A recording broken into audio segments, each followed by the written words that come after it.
Soak it all in.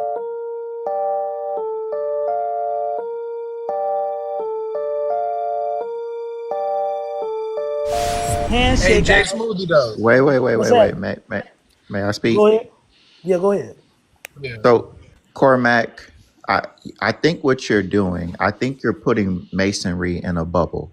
And this is something we try and tell people all the time. You may read something, right? That that thing that you may read may only apply to one jurisdiction. It may only apply to this certain area or that certain area. Masonry is not in a bubble. You can become a mason. So I'm a Oklahoma PHA mason. I can go to Florida PHA masonry or Florida Grand Lodge State masonry or even Oklahoma Grand Lodge State masonry and see some things that are completely different. I in my 10 years of masonry and my 42, 43 degrees have never heard of a two-ball cane award. I never even But known there, it to be more than I'm, 40, more than 33 degrees in masonry. So, I'm counting York right and Scottish I was right. just about I, to say the same oh, thing. okay. I'm I'm about to counting York say, right and Scottish whoa. right because I'm Okay. full Vincent, circle. are you a Mason, Oh, okay. Vincent? And good morning, by the way. I Well, am.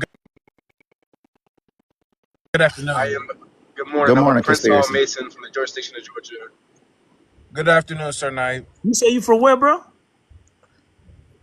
I'm a Prince Hall Mason from the jurisdiction of Georgia. Oh, okay. I am too, man.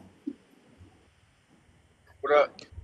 I So, don't want to actually. I don't want to actually your lives on here. You know how people get crazy, but I'm gonna follow Yeah. you and we can have a conversation also. Yeah, for sure. but yeah, so there I've never heard of a two-ball cane award. Also, you say we I've never look heard up of that to the either.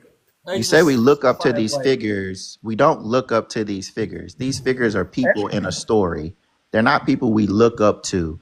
No one says, "Oh, Exactly. I'm going to be like King Hiram." No one says that. And until you go through the degrees and see what the story is about, you won't know or you won't understand. And you're not in a place of darkness, in my opinion, right? When we talk about in a place of light and darkness masonically, we say that place of dark, you don't know masonic knowledge until you become a mason. But overall speaking, in my opinion, if you are a believer in Jesus Christ, there is no way you can be like spiritually speaking, if you truly profess that you believe in Jesus Christ, you are not in a place of darkness. God will be the light that you need. You know what I'm saying? Now your next question is probably going to be, well, how are you a Christian and a Mason? And you say that. Well, here's the thing, man. Masonry is not meant to be taken literally. It is not meant to be taken literally. They are just stories and allegories that say, hey man, look at life from this perspective. You know what I'm saying? Look at life from this perspective. Look at things this way. Look at, have you thought about this? Have you thought about that? It's not meant to be taken literally. You know what I'm saying? So like, come on now, man. Come on. Hey, Like Sir Knight, can I I add on will to that? say, go ahead. I'm sorry. Go Biblically, ahead. So, biblically, I'm you probably guys the are youngest known one as here. builders. I'm 28. I joined when I was 25, did everything. My perspective of life changed, like he just said. I was depressed, all that stuff. Went through masonry, met all these amazing dudes on here. And the same people I'm sitting in lodge with and talking to, if you would have told me at 18 or 16, hey, these are going to be some of your best friends, I would have called you a liar. And these guys are better in faith than I will ever be. But it does change a lot of how you think. Thank you, guys. Okay, so Asura and Jay Smoothie, you guys were here to listen to the video, but Mr. Vincent and Sir Knight wasn't able to hear the video. You guys are able to hear the Warlock's perspective, and you were able to hear the ex-Mason's perspective on what they went through with Masonry, and then also what the Warlock and occultism went through. What's your perspective on that? Because they went through exactly the same thing. Yes or no? Well, no, I wouldn't say exactly the same thing because, for one, Are you? So do I need to play the video? Freemasonry is just one of many ways to get people into the occult. But even more than that, it's able to get them into a really sort of packaged way to produce people that can be used in a more mechanical way in the system. That is, that they can be put into places of power to turn a lot of the gears and things like that. Let me. I So can play really the quick video again though, real quick. before you do play a video, you have to think back to what the brother just said though. So each jurisdiction is going to do things differently. Mainstream and Prince Hall are going to do things differently. So each it's not going to be the same across the board for everybody. So how I was made a Mason, the next brother may not have been made a Mason. So each it's not going to be the same across the board for everybody. So how I was made a Mason, the next brother may not have been made a Mason that way. There's so many different appendages of what Masonry is. Exactly. You can't really dictate what we do because there's so many people imitating what we do. So you might read literature that says, hey, you No, know, yeah. Masons do X, Y, and Z, or their ceremonies look like this, but it could be by a fictitious body putting it out there because that's what they do or that's what they've inherited because someone else made it for them, but it may not be what mainstream or Prince Hall Masons do. But you're grouping this all into one setting because of the word Masonic or Masonry. Right. You can't do that. It's No, bullshit. me and Sir Knight already talked about this, and I've already stated how I don't assume that every Mason do the same thing because I know that there are, like you said, different jurisdictions and everything is done differently by that, geographical area and everything of that sort. But what I'm But saying not only is, different I don't jurisdictions, there are attack them. bogus Masons out there too. That's what he's alluding to. There are fake Masons out there doing things that do not align with Masonry, period. If you go to Haiti, you will see that if a regular Mason goes and see the shit that goes on in Haiti, they will Right. say, no, this got nothing to do with Masonry. And This has got unfortunately, a lot of the nothing to do with literature it. that you're gonna read, unfortunately, a lot of the literature that you're gonna read are gonna be from non-traditional Masons, if that makes sense. Right. There are only a few books No. that Prince Hall Masons refer to for knowledge and for understanding of what Prince Hall is or what Masonry is. The books that Well, you the see books I got. mainstream, they're more than likely not from us. So I'm also from the jurisdiction of Georgia. I'm a Prince Hall from jurisdiction of Georgia as well. I did hear the video that you played, and what hasn't been mentioned yet is you're basing the ritualism that was used in said witchcraft video on Masonry, and you can't combine the two, right? So ritualism is seen in just about everything, including Christianity. So there's ritualism in Christianity as well. To say that ritualism in Masonry, in ritualism in witchcraft is the same thing is bias, because there's also ritualism in Christianity. To say that it isn't would be bias as well. So you can't combine the I two. will ask And you. even when we speak I will have to. go ahead. No, I thought you were done after you had said that, but you can finish. I don't want to interrupt.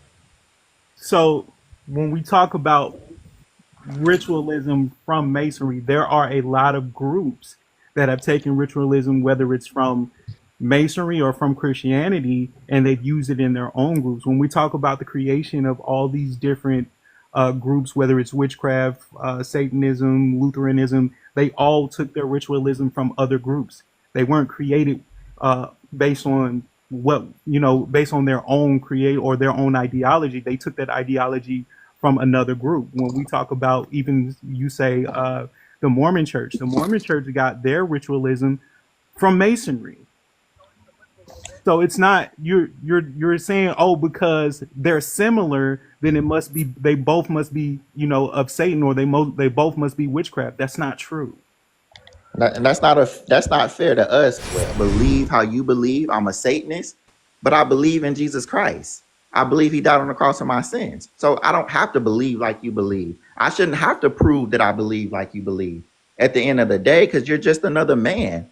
At the end of the day, God's going to judge me based on what I do. Hey, did you profess belief in me? Did you baptize and receive me into your spirit as the Lord and Savior of all mankind? You know what I'm saying? It's not going to be, hey, did you prove to conspiracy? Did you prove to the Masons? Did you prove to Cormac that? No, that's not how that's going to go. Mason or not, if you are wrong. I do want to address Cormac though. You said I won't denounce the evils or like a bad Mason or whatever. uh, I don't think that's fair, a fair judgment of you to make. And I think this is our first time meeting. Anybody that knows me knows I will correct anybody. Anybody can get the work from Sir Night Brain, Mason or not. If you are wrong, I'm going to tell you you are wrong. Now, it is not my job to tell someone their faith is wrong. I don't do that. That is just not me. My mama didn't raise me to be that way. She didn't. I grew up in church, and she was never that way. Never. So I don't go around telling people what they believe is wrong or nothing like that. If you want to hear about the works of Jesus Christ, then yeah, let's sit down and talk about it. But if you don't, I'm not going to force it on you. I'm not going to tell you you're wrong or none of that. That is just not me. I don't believe in doing that. I just don't. But if I see someone is doing something wrong, you best believe I'm going to call them out. I'm going to call them out, point blank, period, Mason or not. So I don't think that's a fair assessment for you to make. Oh, I think you got a phone call. Absolutely. Also, to go along with that, when you said that there are good Masons and bad Masons, you can say that for every group, right? So even when we talk about our own, let's say, particular churches, or even in our own particular religions, if we speak of Christianity, there are good Christians and there are bad people who call themselves Christians, right? And we tend to judge everybody based on our own opinions, right? So to say that, oh, well, there's a good Masons and bad Masons, but y'all don't judge the bad Masons. Well, there are good Christians and bad Christians. Do we judge the bad Christians? No, we don't. Technically, we do not. But we judge Christianity, period, even though the Bible says in Romans 10:1-4, that God says that we create laws to make ourselves seem righteous. But God says, I am the law. And through faith through me alone shall bring you righteousness. So that right there tells us all of these laws that we created, all of these prerequisites that we've created to make ourselves seem greater is unnecessary. All we have to do is believe. I don't see enough Christians in an uproar about that pastor who humiliated that girl. Jesus Christ never would have did that. I never even heard of that. The Never girl, would have did 15-year-old, that. he made her apologize to the congregation for being pregnant. Yeah. She's 19. Was she 19? I thought she was a 15-year-old girl. No, she's older than that. She's 19. Maybe I'm seeing a different one. Maybe his pastor Terry Williams or something like that. Yeah, I know which one you're talking about. Yeah. Yeah, I'm pretty sure that girl was 19. I could be wrong. No, But she was 19. She was older. She was definitely older. She was 19. So yeah, like what? There aren't, in my opinion, there aren't enough Christians in the uproar about this clown. I emailed the church like, yo, dude, that was wrong. That was wrong. Point blank, period. That was wrong. You don't have the authority to be judging somebody like that and putting somebody up in front of the church and embarrassing them like that. And then gonna tell the congregation, if you help her, you're wrong. You better not help her. What you mean you better not help her? That is not Christian. That is not what Jesus would do. Yeah, but that dude sound like he mad that she when they got pregnant. Like that would I be see that I'm gonna tell you, I'm gonna be honest with you how I honestly feel. I honestly feel that the Holy Spirit is no longer in those pastors, preachers, ministers who in the church today, man. Because the way they carrying on, none of that is scripturally sound at all. And I stopped going to church years ago, man. Because it just seemed like a gimmick to me, man. You go to church now, you got people mad because you ain't out your seat shouting. Like if you think about it, where in the Holy Spirit do it say that people jumping around, shouting and doing all this nonsense? Like how they doing? Let's think about it. But honestly, the churches y'all describing are these mega churches that already are false churches in itself. So that church was not a mega church. That church I'm talking about with that pastor, that was not a mega church. I'm not saying that there aren't lower ones, but the one at Jay Smoothie, like honestly, about a lot of them, even the local ones. There are some look local how you're churches that are still out there that are good. That's evil within Christianity, and what we can't say the same thing for a Masonic temple. What you mean? We're not saying that you can't, but what we're saying is you're judging all of us based on a few. I agree with your assertion about certain churches, that certain churches do perform satanic activities, certain things that are very evil, that they'll ship a certain pastor to a different church just because he got in trouble with certain activities. So yes, I mean, with deaf children. So yes, I I do agree that there is evil men that infiltrated great societies. That's what I'm trying to say with you. I think there was infiltration with a Masonic society. I do believe that there is evil activities, and I also believe even in your allegory, even with the Tower of Babel, I mean, that was the first curse on humanity. You guys are the builders that reject the cornerstone, and we can always go into depth on who the cornerstone is. I even went into depth about the King of Tyre. You're into stuff that has nothing. I mean, I can literally just go online and write something that you're going to believe. But those are not. Wait, hold on. Let's say this though. What do you mean? Great people. Those are not. I would say those are like. None of that is true. Let's talk about. All right, let's talk about it then. You talk about the Tower of Babel, right? Are you saying that Masons built the Tower of Babel? Cormac? So yes, I would say the Tower of Babel was before King Solomon's temple. So the builders did have the secrets of a master mason. Okay, why would you? Of what assumption? You were a speculative mason. Wait, so back hold on. then, yes. Of what assumption? I'm an operative. Hold on. I'm an operative and a speculative mason. So again, my question to you is this: where would you get that assumption that the building of that building being built has anything to do with masonry? Where would you get that? I know you ain't get that from the Holy Scriptures. So where would you get that assertion? All right, so I want to ask y'all something. I want to ask the Mason something. Wait a second, Cormac. I want to ask the Mason something. You guys are familiar with the 5 points of fellowship, correct? Just a simple. That's not something we're going to talk about because that's something we promised to keep secret. Well, I respect you guys' decision to do that, but if there's anybody in the chat that's not a Mason who's not familiar, and this is with all due respect to the Masons, foot to foot, knee to knee, breast to breast, hand to back, mouth to ear. These are identical to those used in the Druidic rite of witchcraft and very similar to those used in other rites such as the Gardnerian and Alexandrian rites. I'm going to read the bottom, but you get the gist of what I was getting at from the get-go. But then also not just that, I've already talked to you, Sir Knight, and I've already explained to you how the Jesuits have familiarity within Masonry because it says there's a considerable analogy between Masonic and Jesuitic degrees. And the Jesuits also tread down the shoe and bear the knee because Ignatius Loyola thus presented himself at Rome and asked for his confirmation of his order. And then also I've already shown you other documentation to support this one because they downright admit it within their writings. Because they say this, and this is from the Black Pope, not the white one. There are still old ladies, and male and female, about the country who will tell you with a grim gravity that if you trace up Masonry through all of its orders till you come to the grand tip top, whatever they assume that is, head Mason of the world, you will discover that the dread individual and the chief of the society, of Jesus, are one and the same person. James Parton, 1855 American historian, Black Pope MF, Cusack, London. Was James Parton? I'm sorry. Do you understand what he just said? Wait. My question would be, what lodge was James Parton a member of? Where did he get raised? What Grand Lodge gave him the?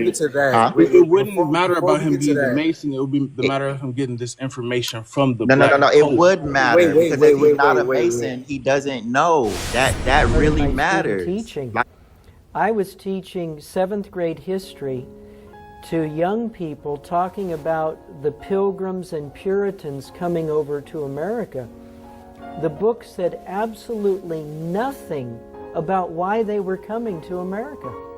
And I was just reading, and I've got a book here called the Rothschild Money Trust, and also a book about the Rockefellers, the Rockefeller File by Gary Allen. But these people have set up trusts, and they have rewritten the history books. They have rewritten the history books so that the 7th grade history book that I was teaching out of said nothing about the Reformations. We have to remember that the papacy, specifically the Black Pope, controls all high-level Freemasonry. That includes the Pope's Masonic Jewish Zionist running his Kingdom of Jerusalem. That includes the top Freemasons in this country, especially the temple there in Washington, D.C. That includes all of your big evangelists. For example, Billy Graham is a 33rd degree Freemason. Now, I know the Billy Graham organization denies that, but it's still the truth, because we know, according to the honest 33rd degree Freemason who was truly converted to Christ when he believed the gospel and was saved by the grace of God, his name was Jim Shaw, that when he was inducted into the Order of the 33rd degree in Washington, D.C., he said there were two former presidents there on in that council, and one of them was Gerald Ford, a 33rd degree Freemason who pardoned Nixon, and the other was Jimmy Carter, 33rd degree Freemason. So there they are at the Grand Council. Another one was an international evangelist, which he later told others that it was Billy Graham, because the publisher refused to put Billy Graham's name in there. So Billy Graham was there. So Billy Graham is nothing more than the high-level Masonic shill for the papacy, which is also fraught with Freemasons, if you read the book In God's Name by David Yallop. And so we talk about Robert Schuller, for example. Robert Schuller is another 33rd degree Freemason. He went to Rome to get the Pope's blessing to build his Crystal Cathedral. And Robert Schuller is a personal friend of the anti-white, hateful racist Louis Farrakhan, who is another high-level Freemason who runs the Nation of Islam for the Archbishop of Chicago. So we have all these high-level Masonic leaders, black and white, of all these various different religions, working together for agitation among the peoples of this country, but never ever exposing the papacy as the true heart and soul and its real master. All of this sounds incredible. It becomes less so when one examines the oath of the Jesuits. We have to understand that these men have died to their own self-will. It's something a Christian should do. It's the way we should be. We have no life anymore. Our life we're dead with Christ, and we're hidden God with Him. When Christ is revealed, who is our life, then we shall be revealed with Him in glory. We need to learn to die to ourselves and count our lives as nothing. That our only purpose is to do the will of our Master. And when He's finished with us, then let us die. The Jesuits have done this, but they do it for the devil. And so they have completely been emptied of their own personalities, and upon the order of their commander will do exactly what they're told. There's no such thing as a disobedient Jesuit. They're all under orders. They've been trained for 15 years. They're soldiers. They're more of a Marine Corps than the Marines. The Marines were fashioned after the Jesuit order. You break the man down in boot camp, you rob him of his personality, you shave his head, you put all the same clothes on him, they're all treated the same, they're treated like dirt, we're going to rob you of your will so that we can mold you into what we want you. That's all Jesuit. So, this is how they think. In a given the order, they will kill you, me, themselves, their mother, anything they're ordered to do, that is what they will do. We're going to bring down 9/11 today, gentlemen. Okay, give me the order, what we do, what button we push, do I need to be inside, outside, what is it? And that's what they'll do. We need to bring down the Pentagon today. We need to blow up Arizona in Pearl Harbor in 1941. Okay, I'll be there. What's my orders? They're all under orders. And this is why you can have no country with a Jesuit presence in it. They have to be expelled. And all their agents that they work through must be expelled. And this is exactly what Tsar Alexander I did in 1820. He kicked out all the Jesuits out of Russia. In 1822, he shut down all the Masonic lodges. And in 1825, he was poisoned. So this is the Jesuit mindset, and we should read the spiritual exercises. We should read some of their works. We need to read the Jesuit doctrines of regicide, how it's no murder to kill a heretic, how it's okay to lie, cheat, and steal, how it's okay to kill your enemy, how it's okay to kill a woman that you commit adultery with. If she should want to tell on you, you can kill her. It's all right in there in their canon law. It's okay to steal. The whole world is their candy shop, where they can steal everything they can get their hands on to consolidate it under the power of the Jesuit order. And if that means killing kings or sinking ships, even if it causes their own death, they do it for the greater glory of God. Ad majorem Dei gloriam. When a Jesuit priest is elevated to a position of high command, he has administered what is called the Jesuit Extreme Oath of Induction. This oath has been called the fourth vow, or the blood oath, given to those in the Society of Jesus besides the traditional vows of poverty, chastity, and obedience. A copy of the extreme oath can be found in the Congressional Record. I want to read a statement to you, which is the Jesuit oath. It says, this is the Jesuit oath. I do further promise and declare that I will have no opinion or will of my own, that's from the Spiritual Exercises of Loyola, or any mental reservation whatever, even as a corpse or cadaver, but will unhesitatingly obey each and every command that I may receive from my superiors in the militia of the Pope. I furthermore promise and declare that I will make and wage relentless war, as I am directed to do, to extirpate and exterminate Protestants and liberals from the face of the whole earth. I will neither spare age, sex, or condition. I will hang, burn, waste, boil, flay, strangle, and bury alive these infamous heretics, rip up the stomachs and wombs of their women, and crush their infants' heads against the wall, in order to annihilate forever their execrable race. And then it goes on.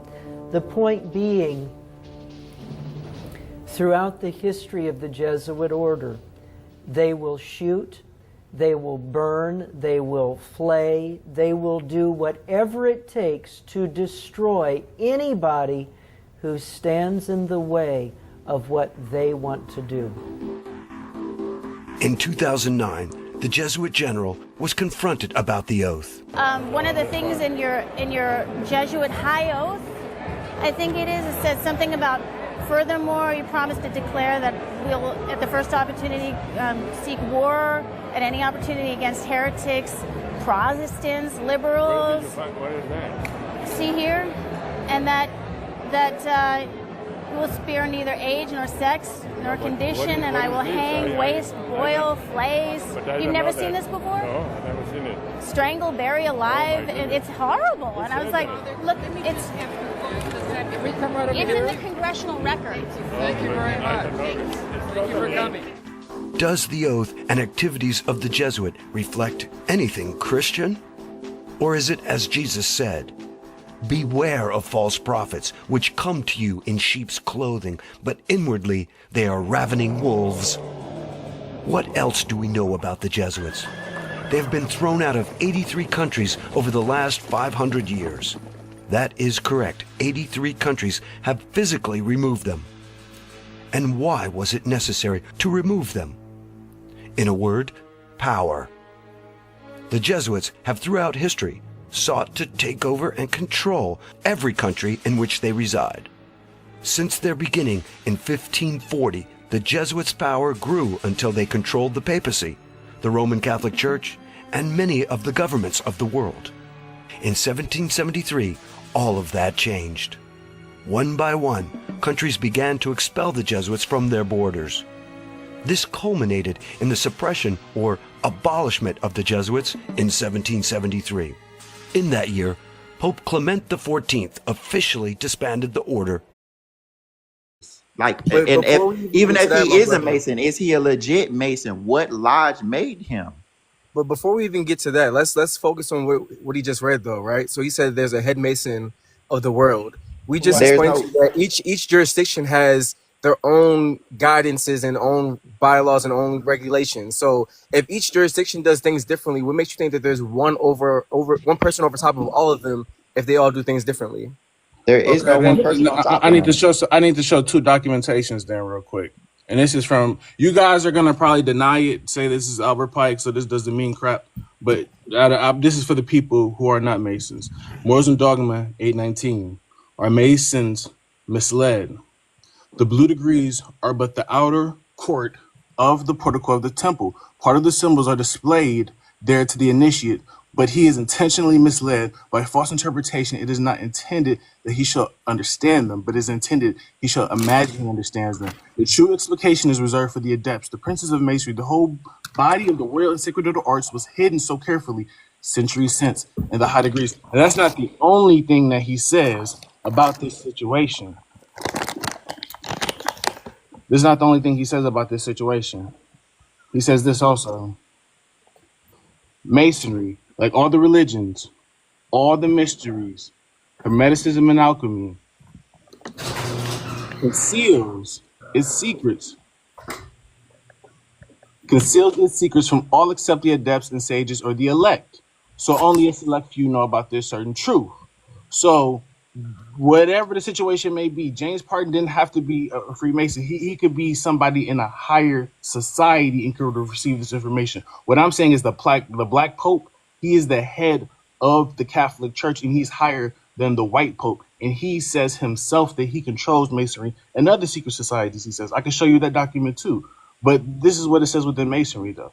I And can uses tell you false from my explications and jurisdiction that misinterpretations of its symbols to mislead those who deserve only to be misled. I can tell you from my jurisdiction and my jurisdiction alone, and that being Georgia, Prince Hall, the Pope don't run shit down here. I'm gonna let you know. Symbols are funny. Every symbol has more than one meaning. Sometimes the meaning is obvious, but often a symbol gets picked up by a certain group and they give it a special hidden meaning. But it only has meaning to them, not to everyone else. Take the letter G in the center of the Masonic square and compasses. What does it stand for? It depends on who you are. Some say it simply means God, or maybe short for Grand Architect of the Universe, the GAO2U. Some say Gnosis, Greek for knowledge. And I'm not saying that any of these interpretations is wrong. Another group has a special meaning for the G, and it's not in Masonry. It's Jesuit. Hi, I'm David Daniels for Chick Publications. Jesuit is spelled with a J, right? But the home base of the Jesuits is the Church of the Gesù, G-E-S-U, with a G. Gesù, by the way, is Jesus in Italian. Let me read to you from Rulers of Evil by author F. Tupper Saucy. Hold Freemasonry up to the light, and you cannot help but see the Black Papacy's watermark. Isn't it reasonable, given the circumstances, that the G in the center of the familiar Masonic emblem represents the initial of Gesù, the residence of the Black Popes, at the Jesuits' world headquarters in Rome? Freemasons wouldn't suspect this, nor would Jesuits. It would be information reserved uniquely to the unknown superior, who shares what he knows with no one. Quote, "Your enemies will serve you without their wishes," said Sun Tzu, "or even their knowledge," end quote. There is so much more than that he says, but I'll stop there. But is his contention even possible? A 1997 article from the Esoteric Gnosis magazine tells how an influential Italian Freemason, Arturo Regini, 1878 to 1946, wrote in 1906, criticizing the Masonic leaders Giuseppe Mazzini and Albert Pike for failing to create, quote, a secret rite above all others, a sort of masonry within masonry, which would have unified the divided Masonic family, end quote. 2 years later, in 1908, a group even broke away from the main group, forming, quote, a new Masonic organization with its headquarters at Piazza del Gesù in Rome, end quote. Eventually, it became the second branch of Italian Masonry known as Piazza del Gesù. That's because of the location of their headquarters. In 1921, Regini joined the Supreme Council of 33 of the AASR, Ancient Accepted Scottish Rite in Piazza del Gesù at number 47. What's so interesting about that? It just happens to be across the street in the same plaza as the Chiesa del Gesù, the Church of the Gesù, which also happens to be the world headquarters of the Jesuit order. Now, ancient and accepted Scottish Rite, or AASR, when written in Italian, would be the reverse. Rito Scozzese Antico et Accettato, or RSAA. Well, guess what I found across the street from the Chiesa del Gesù, the Church of the Gesù? See the RSAA and see the double-headed eagle? That is a symbol for the 33rd degree that the RSAA uses as its symbol. And see above it? If you look carefully, it's faint, but you can see the 47. In fact, the RSAA online says it's still at 47 Chiesa del Gesù. How close are these two groups? And that's just me keeping it frank with you. That man don't run nothing in Georgia. I'm just Whoever the Plus, black adding pope is, to that, whoever one of this the black popes did pope ban is, masonry.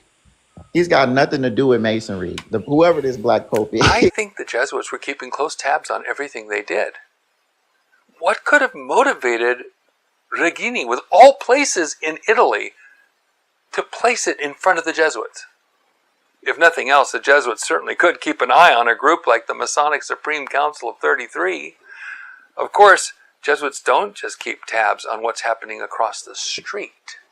They keep tabs on what's happening across the world. In 1851, a former Dominican monk came out of the Catholic system with an amazing testimony. Giacinto Achilli was a visitor for the Dominicans. We would call him an investigator. He found problems between people and did what he could to fix them or smooth them out. He was at heart a peacemaker. That's probably why people had occasion to talk with him and even pour out their lives to him. So though he was a Dominican, he was more of a counselor and not an inquisitor like other Dominicans. In fact, he hated the Inquisition, though it was run by his own order. Giacinto had been educated in the college at Viterbo, Italy, about 40 miles northwest of Rome. His Greek and Roman literature teacher was special to him, and one day in Tivoli, only 16 miles east of Rome, they met again in September of 1833. Only this time, his teacher had become a Jesuit. Now, this Jesuit in our story had a tender spot in his heart for Giacinto. He took note of when Giacinto took his walks and started to walk with him. As they talked on their walks, the Jesuit began to take Giacinto into his confidence. Oh, there's so much he told him. But here are a few secrets he admitted about the Jesuits and the Church of the Gesù. First, the Jesuits spoke of the Dominicans and their attempt to get information from victims in the Inquisition.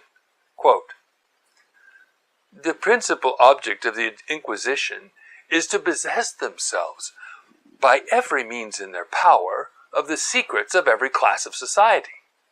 Now the Dominicans, even with the assistance of the priests, would be altogether unequal to this task, were not the Jesuits themselves the secret officials of this police." He stated that it was futile to do as the Italian police and try to deceive people into revealing their secrets. The Jesuits are much more subtle. But nothing of this sort takes place with the Jesuits, to whom no door is closed, no curtain drawn, no veil or shadow cast over secret or mystery. What they cannot learn from the men, they ascertain from the women. What the father will not disclose, the son will reveal. And what the master of the house may be desirous to hide, the servant may bring to light. The spy has need of frequent and lengthened research, whereas the Jesuit arrives at the fact at once. As has been before observed, the spy is deceived by false statements, which is not the case with a Jesuit. The confessional leads to many interesting discoveries, and where this is insufficient, much is learned even from the children in the schools. People who think they're doing good by confessing and answering questions to a priest are actually doing intelligence work for them. This information is compiled, and the means of acquiring this intelligence is the simple confessional booth. How much more when the person to whom one confesses is a highly skilled and trained Jesuit? But next we learn what happens at the Church of the Jesuit, the heart of the Jesuit order in Rome. You know the Church of the Jesuit. Every morning at break of day, as the doors are opened, 12 reverend fathers ascend the steps of the sacred edifice, dressed in their robes and surplices, and seat themselves in their chairs of confession. At that early hour, who are they who present themselves to give an account of their sins? Servants of both sexes, and all the old men and women who are stirring betimes in the morning. Shopkeepers and work people. In short, all those who are better acquainted with other people's business than their own. So that in less than an hour, all the transactions and gossip of the city are related at these 12 confessionals, from whence, at the termination of the audience, they're taken home, as you may imagine, to be examined, discussed, and with due caution, registered as cases of conscience, etc. I have long stated that the big temptation is for prayer chains to become gossip chains. How much more would people freely confess to a priest whom they believe holds the keys for their souls to go to heaven? Just as they believe God knows everything, they also believe that the priests are right there, close to God. So confessing to the one, the priest, is like confessing to the other, the Lord. This is so much true that they even address the priest as Father.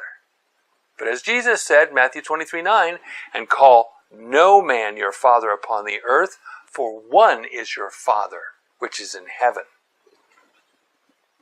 And it's not enough to have those Jesuit confessionals in Rome. What is done in the Church of the Jesuit is also done in those of St. Ignatius, of St. Andrew on the Monte Cavallo, of St. Vitale, and others belonging to the Fathers of the Company. He continued, but our exertions do not end here.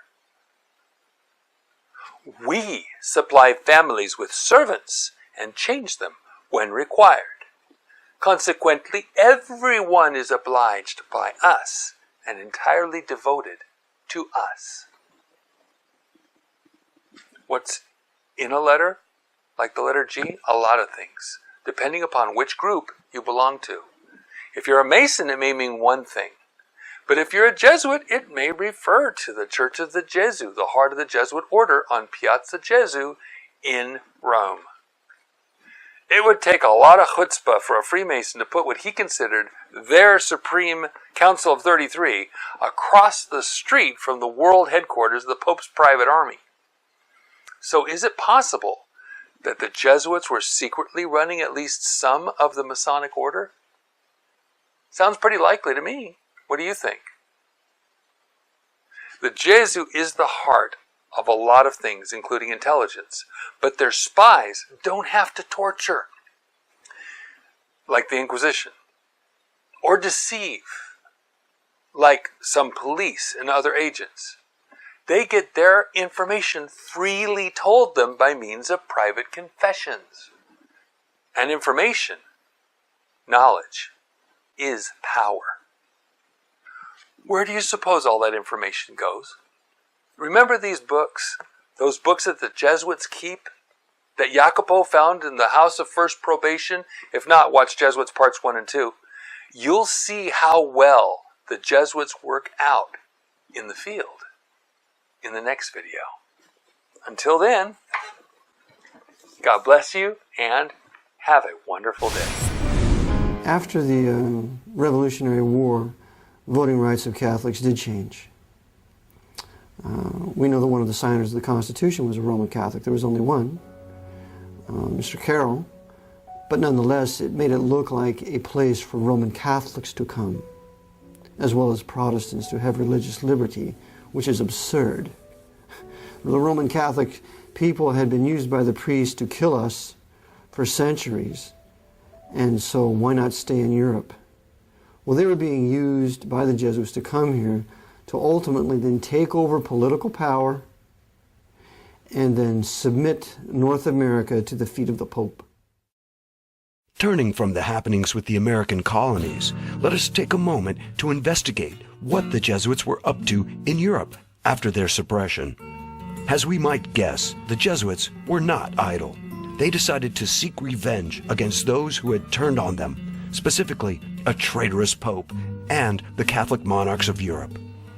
In 1774, a year after the Jesuits were disbanded forever, Pope Clement XIV had suppressed the Jesuits, and a short time later he was poisoned. Poison is a big thing with these guys. Pope Clement stated, "Alas, I knew they would poison me, but I did not expect to die in so slow and cruel a manner." A post-mortem examination of his body revealed the presence of a poison. Thus, the Jesuits rid themselves of a troublesome pope. The vendetta on the Catholic monarchs of Europe was approached in a less obvious manner. Cleverly, the Jesuits determined not to act in their own name, but decided to work through front groups and to have them take the blame for their revenge.